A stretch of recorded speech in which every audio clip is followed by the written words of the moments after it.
के लिए best result देंगे। साथ साथ किन दानों से हम अपने कबूतर की उड़ान के अंदर फ़र्क कर सकते हैं। तो जो हमारा सबसे पहला दाना रहेगा वो रहेगा गेहूँ। गेहूँ की जो तासीर है वो गर्मी में ठंडी हो जाती है और सर्दियों में वो गर्म तासीर का हो जाता है। तो जो बेस्ट सूटेबल दाना रहेगा गर्मियों में कबूतरों के लिए वो हमारा सबसे पहला दाना है गेहूँ। तो आप गेहूँ अपने कबूतरों को डालिए।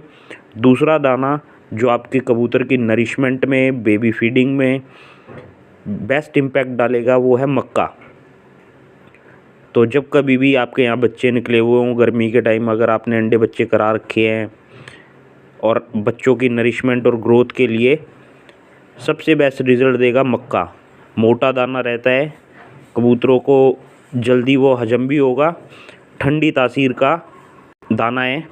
तो कबूतर बड़े मज़े से गर्मी के अंदर दाने को खाएंगे और बड़ी अच्छे से हजम भी होगा। तीसरा दाना जो हमारा दाना है वो है काला चना।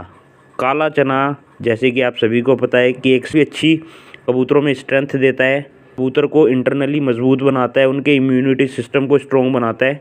साथ साथ कबूतरों के अगर बच्चे निकले हुए हैं उस कंडीशन में अच्छे से कबूतर उसको भर सकेंगे, अच्छी नरिशमेंट होगी बच्चों की और अच्छी ग्रोथ होगी, बच्चों के अंदर जान बनेगी।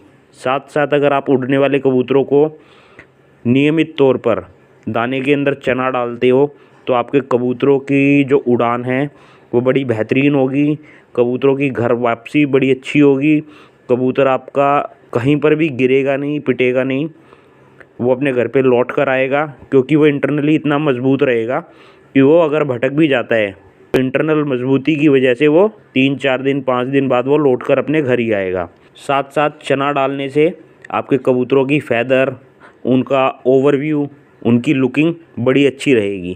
चौथा दाना जो है वो हमारा ज्वार रहता है। ज्वार की जो तासीर है वो ठंडी रहती है और कबूतर की उड़ान में, कबूतर की फैदर ग्रोथ में, कबूतर की इंटरनल ग्रोथ में, कबूतर की इम्यून सिस्टम के लिए गर्मियों में ज्वार बेहतरीन दाना है जो कि कबूतर को अच्छे से ग्रोथ, उसकी स्ट्रेंथ, उसकी उड़ान को बढ़ाता है।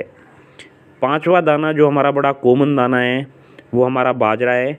बाजरे को सबसे लास्ट में इसलिए रखा है क्योंकि जो बाजरे की तासीर है वो गर्म तासीर है। गर्मियों में कबूतरों को जब कभी भी हम बाजरा डालेंगे तो बाजरे को हम कम से कम 10 घंटे पानी में भिगो के रखेंगे।